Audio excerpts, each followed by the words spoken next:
आज कृष्ण की इस नगरी में अपने अध्यक्ष होने के बाद पहली बार मेरा प्रवास जो शुरू हुआ है, तो इस पवित्र भूमि कृष्ण की इस भूमि से शुरुआत हो रहा है। तो यहाँ पर उपस्थित अपने कृष्ण के नगरी के सभी लोगों को मैं बहुत बहुत प्रणाम करता हूँ।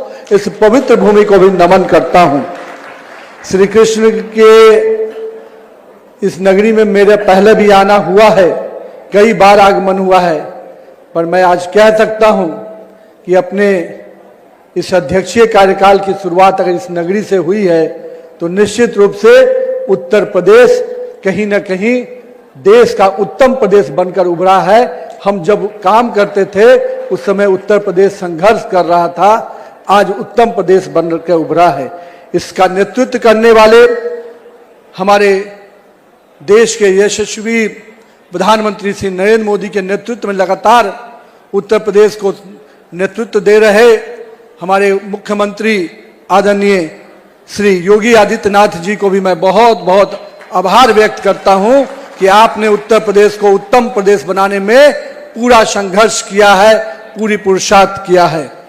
हमारे बीच में उपस्थित भारतीय जनता पार्टी के प्रदेश के अध्यक्ष पंकज चौधरी जी, हमारे राष्ट्रीय महामंत्री आदरणीय दुष्यंत गौतम जी, मंच पर उपस्थित आदरणीय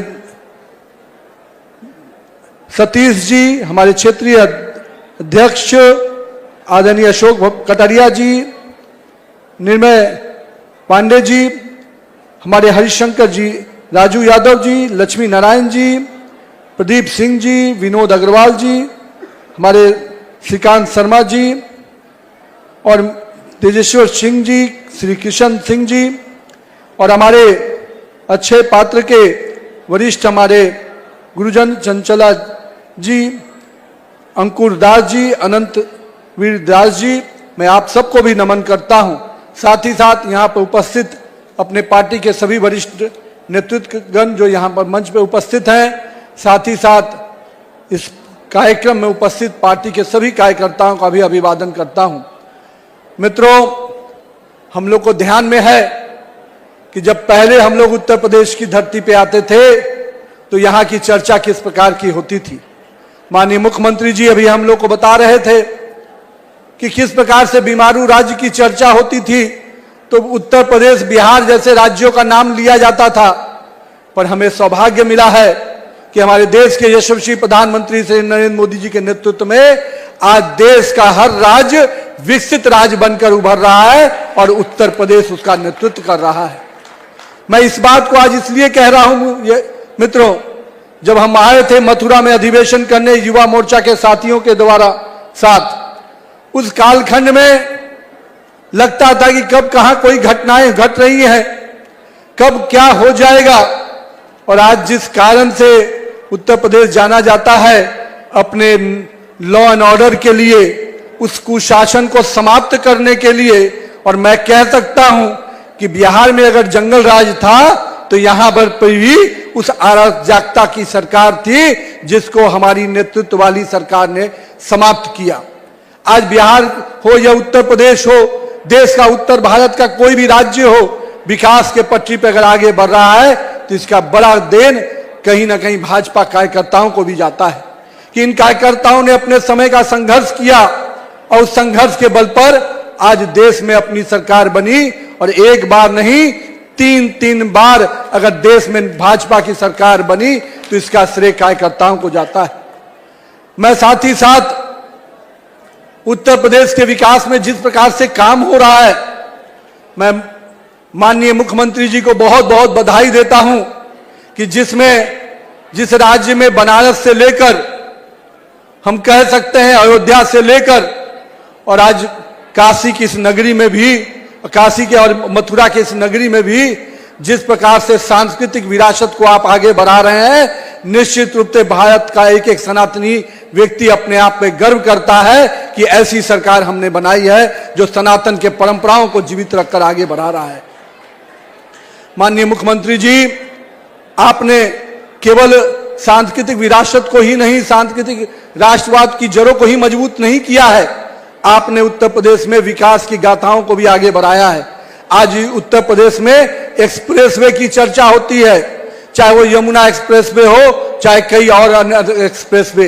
ये दिखाता है कि उत्तर प्रदेश विकास के पटरी पे अब देश के उत्तम राज्यों में ही नहीं, विदेश में जो ऐसी सड़कें दिखती थी, आज उत्तर प्रदेश में भी वैसी सड़कें दिख रही हैं। ये बड़ा श्रेय एनडीए की सरकार को जाता है, नरेंद्र मोदी को जाता है और योगी आदित्यनाथ जी को जाता है।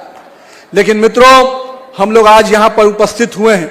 आज माननीय प्रधानमंत्री जी ने मन की बात में जिस प्रकार से एक एक व्यक्ति को, एक एक वर्ग को, एक एक क्षेत्र को छूने का काम करते हैं, आज हम लोगों ने उन्होंने बताया कि किस प्रकार से आज भी स्वच्छता का अभियान एक एक गांव में चल रहा है। लोगों के अंदर जो 2014 में उन्होंने जिसकी शुरुआत की थी, आज आम जनमानस के व्यवहार का विषय बन गया है। ये स्वच्छता क्रांति माननीय प्रधानमंत्री जी की जो देन है, उससे आज भारत का हर जनमानस जुड़ रहा है।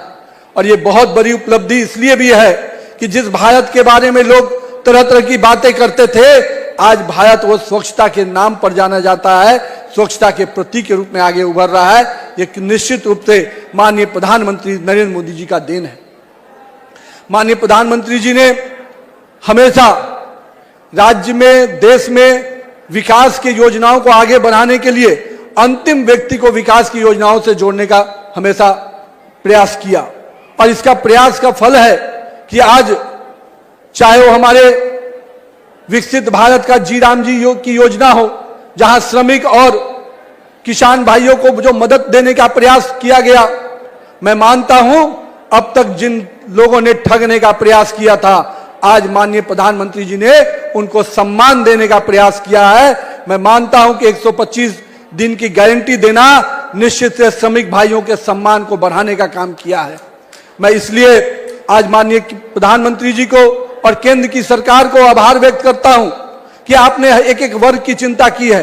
आपने अन्नदाता की भी चिंता की, आपने महिलाओं की भी चिंता की, और स्टार्टअप जैसी योजनाओं से देश के युवाओं की भी आपने चिंता की है। और मैं युवाओं से कहूंगा कि आप आइए। माननीय प्रधानमंत्री जी हमेशा कहते हैं कि युवाओं को राजनीति में भागीदारी के लिए आगे आना चाहिए, तो आइए सकारात्मक राजनीति में हम भी आगे बढ़कर काम करें।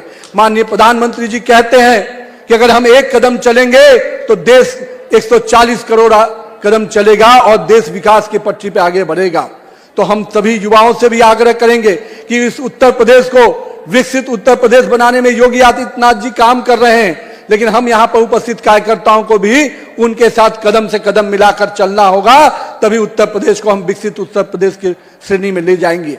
लेकिन साथ ही साथ मित्रों, 2027 का भी समय आ रहा है, और जो हमारे इस देश में एक ऐसी ताकतें भी काम कर रही हैं जो हमेशा इस देश को बांटने में, काटने में और विश्वास करती हैं, इस देश के संविधान को अपमानित करने में विश्वास करती हैं। हमें उन ताकतों से भी लड़ना है। चुनाव आते ही ये ताकतें फिर से जीवित होती हैं, कभी संविधान की दुहाई देती हैं जिन्होंने संविधान को तार तार किया, कभी वो लोग भी घूम रहे हैं जिन्होंने इस राज्य के विकास को हमेशा धत्ता बताते हुए केवल अराजकतावादी लोगों को आगे बढ़ाया। हम लोग भूले नहीं हैं कि बंदूक की नोक पर भी उत्तर प्रदेश की सरकार चलती थी। आज उत्तर प्रदेश की सरकार अगर चल रही है जो जनता के वोट से चल रही है, जनता के जो उम्मीद है उसको पूरा करते हुए आगे बढ़ रही है। मैं इसलिए कहूंगा मेरे कार्यकर्ता भाइयों, 2027 के चुनाव की दृष्टि से भी आप सब कोई कमर कस लीजिए, क्योंकि उत्तर प्रदेश जिस प्रकार से विकास की पटरी पर तेजी से आगे बढ़ रहा है, कुछ लोगों को पसंद नहीं आ रहा है। जो लोग राजनीति को मैं मानता हूं टाइम पास समझते हैं, जो कुछ समय चुनाव आएगा तो आते हैं और फिर विदेश चले जाते हैं, वो उनको भी सबक सिखाने का समय फिर आता है।